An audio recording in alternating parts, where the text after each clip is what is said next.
दिल्ली से उड़ा मोदी का विमान यूएई के आसमान में जैसे ही पहुंचा, उसके ऊपर क्यों उड़ने लगा दूसरा विमान। इधर मोदी ने की अपील, उधर खुद 6 दिनों की विदेश यात्रा पर क्यों निकले। क्या तेल गैस पर होगा कोई नया करार। ट्रंप का चीन जाना, मोदी का यूएई और यूरोप जाना क्यों है दुनिया के लिए अहम। सुनिए क्या कहते हैं एक्सपर्ट।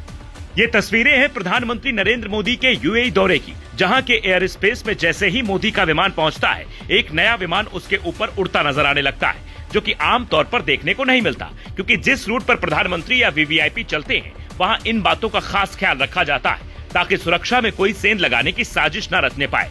पर इस तस्वीर के बारे में जब जानकारी जुटाई गई तो पता चला कि ये यूएई के F-16 विमान है जो मोदी के विमान को एस्कॉर्ट करने पहुंचे थे। लेकिन कुछ लोग चर्चा ये भी कर रहे हैं कि ईरान इन दिनों यूएई समेत कई खाड़ी मुल्कों को लगातार निशाना बना रहा है। ऐसे में मोदी के विमान की सुरक्षा और सम्मान दोनों को देखते हुए एहतियातन ऐसा किया गया।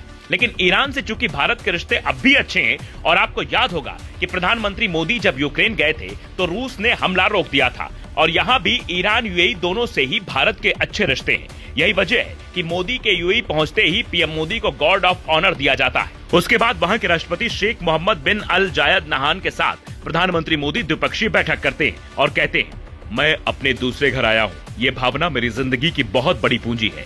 आज आपके एयरफोर्स जेट्स ने मुझे एस्कॉर्ट किया, ये भारत की जनता का सम्मान है। पर यहाँ सवाल ये उठ रहा है कि पीएम मोदी ने जब खुद देश की जनता से अपील की थी कि विदेशी दौरे से बचे, फ्यूल बचाएं, तो फिर वो खुद 5 दिनों के दौरे पर क्यों गए, वो भी ऐसे वक्त में जब ट्रंप ने बीते दिनों ही चीन की यात्रा की। उससे पहले पीएम मोदी ने रूस के विदेश मंत्री से दिल्ली में मुलाकात की। ईरान ने भारतीय जहाज को निशाना बनाया, जिसे लेकर जयशंकर ने कड़ी आपत्ति दर्ज कराई। इसे समझना होगा।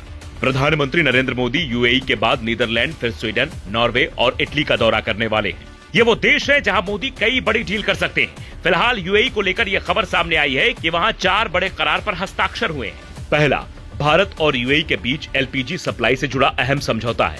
अब गैस का संकट कम हो सकता है। दूसरा, स्ट्रेटेजिक पेट्रोलियम रिजर्व को लेकर भी एमओयू साइन किया गया है। तीसरा, वडिनार में शिप रिपेयर क्लस्टर स्थापित करने को लेकर दोनों देशों ने एमओयू पर हस्ताक्षर किए। चौथा, यूएई ने भारतीय इंफ्रास्ट्रक्चर, आरबीएल बैंक और सम्मान कैपिटल में $5 अरब निवेश की घोषणा की।